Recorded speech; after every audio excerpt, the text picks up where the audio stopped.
Hey everyone, today's story is not easy. It's painful, it's tragic, and it's a reminder of just how unforgiving the sky can be. You are about to hear the full, in-depth breakdown of India's one of the most shocking aviation disaster in recent memory. The crash of Air India flight A1171, a Boeing 787 Dreamliner, a flight that merely made it 30 seconds into the sky before falling out in. This was not a outdated plane, not a bad weather. This was a next generation Dreamliner taking off in a clear condition from a major international airport, and yet it ended in a complete devastation. 269 lives lost, including passengers, crew, and innocent people on the ground. So what happened? What went wrong? What went horribly wrong? Let's dive in. From the very first minute of the flight, the final second before impact. It was June 12, 2025, just after the lunch in Ahmedabad. The temperature was soaring about 40 degrees Celsius, a typical hot day in that region.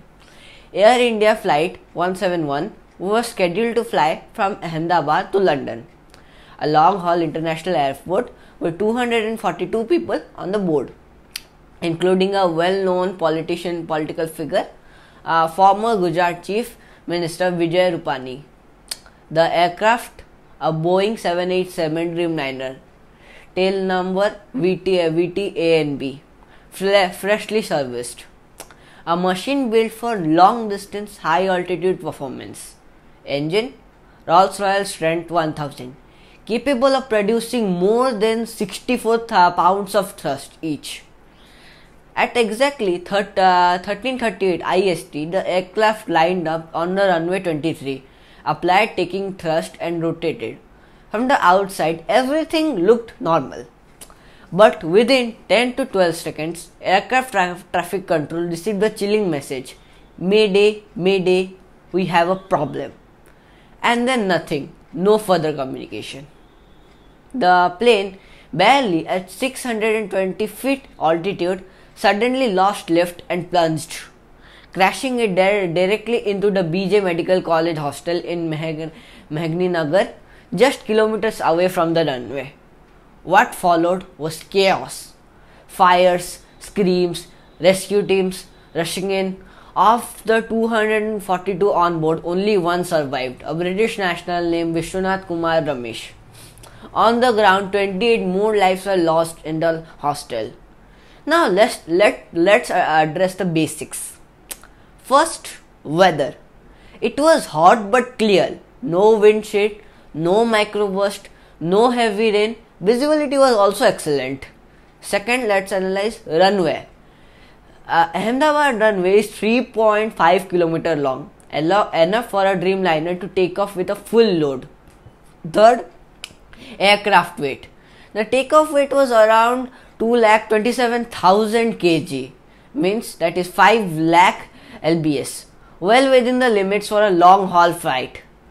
So what's the catch? Maybe temperature.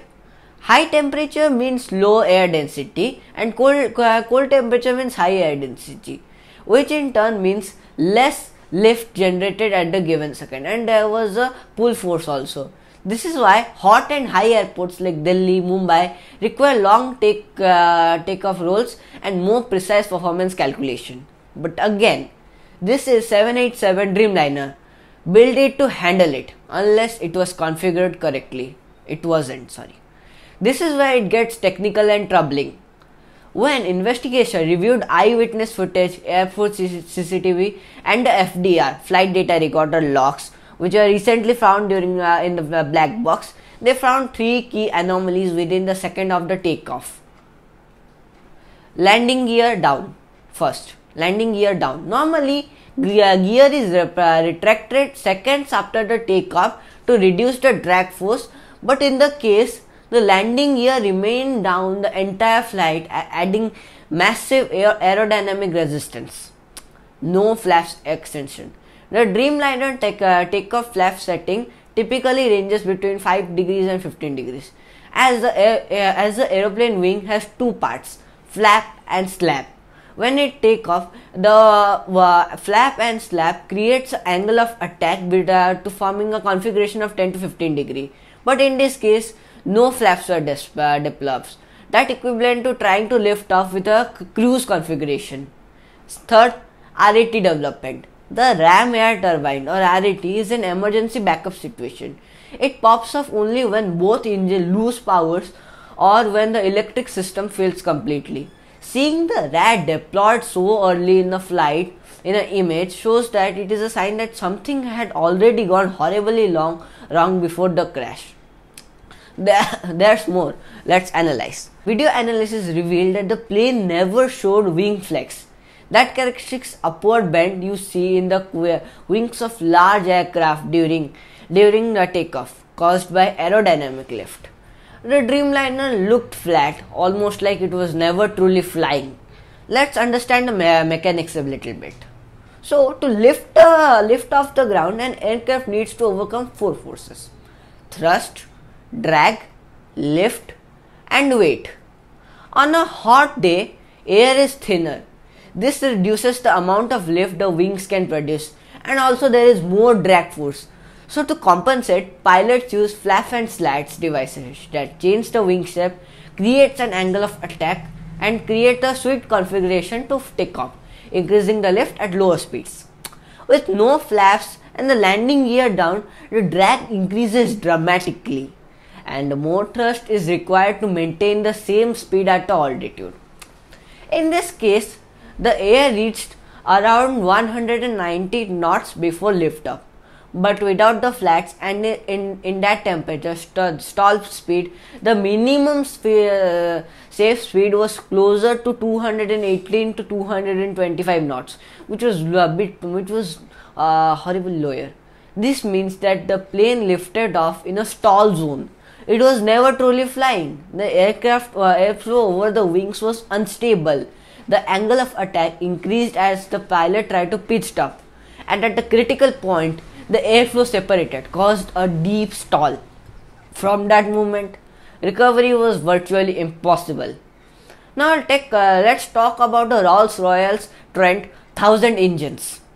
Those engines were designed for redundancy, but some footage shows a strange blur or flicker near engine movement after takeoff. Aviation analysis suggests that this might indicate a low RPM or even a flame out, a sudden loss of combustion inside the engine. Now combine that with the possible electrical failure that triggered the RM, and we are looking at the scenario where aircraft might have been flying on only one particular functioning engine or none at all. This could happen, but it was very rare, as it could only happen in 1 in 10 crore flights. In a dual engine loss situation, even the world's best pilot would be helpless at around 600 feet AGL with a fully loaded plane. Inside the cockpit, the situation would be likely overwhelming. If there was a ECM failure, the system that shows alerts message, pilots may not have known for flaps were extended, and if electrical power was lost, they may not have proper instruments warning or flight control data. Where the flaps set but failed to extend? Did they miss the checklist? Was the takeoff configuration warning system working? These questions are now central to the investigation. Remember, pilots use flows and call-outs before takeoff. If any of this were skipped or rushed or misinterpreted, the result can be catastrophic. The crash wasn't caused by just one failure. It was a list of failures that may have caused this crash. First, low speed means the plane entered a stall. Low altitude means there was no time to recover. All this happened during 25 to 30 seconds. By the time the pilots called a mayday, the aircraft was already out of lift. Emergency services were quick to respond, but the crash site was chaotic. Fire, debris, destroyed infrastructure, and a hostel. Black box were recovered within the 12 hours. Data analysis started immediately with the help from Boeing and the DGCA and the Rolls-Royce engineers. There is already talk that this might lead to a global review of Dreamliner takeoff warning systems, especially in the high temperature environments.